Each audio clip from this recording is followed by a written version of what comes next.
गरजा रायगड सात संवाद या वृत्तवाहिनीत आपलं स्वागत आहे। तर चला पाहूया आजच्या घडामोडी। वनहक्काच्या जमिनींचा सातबारा मिळण्यासाठी आदिवासी बांधवांचा मोर्चा।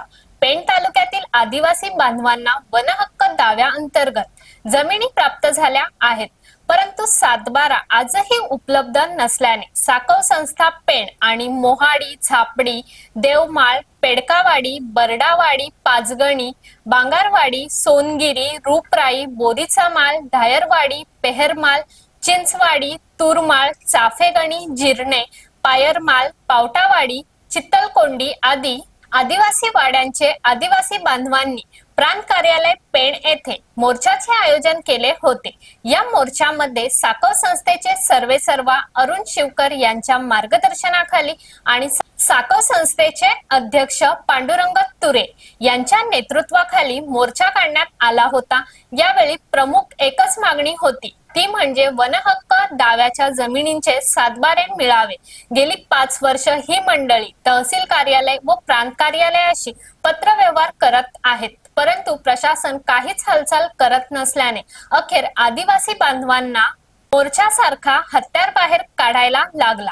आज शेकडोंच्या संख्येने आदिवासी बांधव प्रांत कार्यालयावर जमा झाले होते। यावेळी प्रांत अधिकारी यांनी महसुली सातबारा देण्याची तयारी दाखवली, मात्र इतर हक्कांमध्ये आदिवासी बांधवांचा नाव लागत असल्याने तो सातबारा स्वीकारण्यास आदिवासी बांधवांनी नकार दिला। शेवटी वाटाघाटी अंती आदिवासी बांधवांना दिलेले प्रमाणपत्र ऑनलाईन करण्याचे ठरले आहे। यावेळी प्रांत अधिकारी प्रवीण पवार, तहसीलदार तानाजी शेजाल, वनपाल अधिकारी सपना सोनार, भूमी अभिलेखचे 22कर आदी अधिकारी वर्ग उपस्थित होते। तर आदिवासी संघटनेचे उमा दोरे, मोहाडीचे सामाजिक कार्यकर्ते पिठ्या दोरे, पाचगणीचे नामदेव शिंदे आदी उपस्थित होते। यावेळी साकव संस्थेचे सर्वेसर्वा अरुण शिवकर यांनी गरजा रायगडशी बोलताना सांगितले की आम्ही इथे साकव संस्थेच्या वतीने व आदिवासी संघटनेच्या वतीने इथे आलेलो आहोत। आदिवासींना वनहक्क मान्यता कायद्याअंतर्गत प्राप्त झालेल्या ज्या जमिनी आहेत, या जमिनीचा सातबारा आम्हाला मिळावा ही प्रमुख मागणी आहे।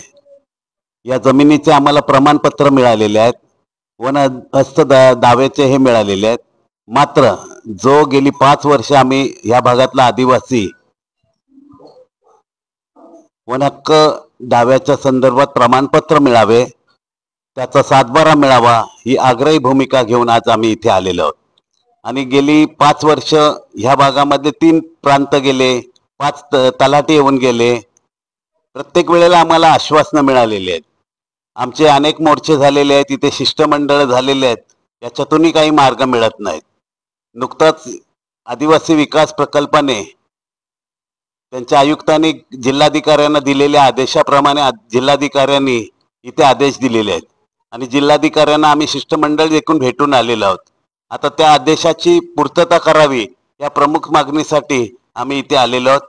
आणि आजचा हा प्रश्न जर सुटला नाही तर आम्ही इथेच ठाण मांडून बसायचा निर्णय घेतलेला आहे, कारण आता गेली अनेक वर्ष जो आम्हाला फसवणूक चाललेली आहे ती फसवणूक होऊन गेलेली नाही। वेगवेगळे GR आहेत, वेगवेगळे GR त्या संदर्भातले आहेत, त्याची पूर्तता व्हावी। नुकताच आम्ही नीलम गोरेंशी पण संपर्क साधला, त्यांनी देखील मुख्य आयुक्तांच्या बरोबर मीटिंग लावायचं ठरवलेलं आहे आणि त्या दृष्टीने आमचे तेही प्रयत्न आहेत। इथे आमचा हा जो हक्काचा आहे आदिवासींचा प्रश्न, की जो आम्हाला प्रमाणपत्राच्या आधारे आम्हाला महसुली सातबारा मिळावा हीच ही आग्रही मागणी आहे। उमा दोरे, मी साकव संस्थेचा कार्यकर्ता आहे। आज गेले आम्हाला म्हणजे सांगायचं झाला तर आज किती वर्ष झाली, आज बघायला गेलं तर 14 वर्ष झाली, आम्हाला अजून काय जमिनीचा सातबारा मिळत नाही। आता बघायला गेला तर कुठली शासनाची योजना, मग कुठलीही शासनाची काय योजना आली तर ते आम्हाला अजून काय नुकसान भरपाई मिळत नाही। आता बघायला गेलं तर आता पावसामध्ये किती नुकसान झालं आमच्या शेतीचा, कुठे आता तलाट्याला सांगायला गेलो, कुठल्या कृषी खातेवाल्याला सांगायला गेलो तर ते सातबारा मागतात। आज किती वर्ष आमचे साकव संस्थेच्या माध्यमातून साकव संस्थेमध्ये किती आमचे मेळावे झाले। आता मधल्याच काळामध्ये 4-5 महिन्यापूर्वी आम्ही तहसीलदारांना वगैरे साकव संस्थेमध्ये असा घेराव पण केलेला, आम्हाला महसूल सातबारा द्या। 2 दिवस त्या कॅम्प बसून त्याच्यातून काय अजून निष्पन्न काय होत नाही। मग अजून किती आता लोक पण कंटाळले। आता बघायला गेलं तर दावेदार बघितले निम्मा 70% दावेदार जिवंत आहेत, 25% दावेदार निघून गेले सातबाराची वाट बघून बघून. अजून जे आहेत ते काय दावेदार आम्ही जिवंत आहोत, आम्हाला सातबारा तर बघू द्या आमच्या जमिनीचा, अशी लोकांची मागणी आहे. त्याचबरोबर किती आलं तरी शासकीय आमच्या किती मिटिंगा झाल्या शासकीय अधिकाऱ्यांबरोबर, आम्हाला फक्त आश्वासन देतात, हा आम्ही वरपर्यंत प्रयत्न करतो तुम्हाला करू. आजपर्यंत बघायला गेलं तर फक्त आश्वासन देऊन झाल्या, त्याच्या पुढे कुठलीही कारवाई झाली नाही. आज आम्ही आज ठरवले, आज आदिवासी सगळे आज बांधव इथं जमा झाले आहेत. आम्ही आज प्रांत ऑफिसला पूर्ण घेराव करणार, इथून हलणार नाही. तर अशाच अनेक ताज्या घडामोडी पाहण्यासाठी गरजा रायगड 7 संवाद या वृत्तवाहिनीला सबस्क्राईब करून बेल आयकॉन वरती क्लिक करा. धन्यवाद.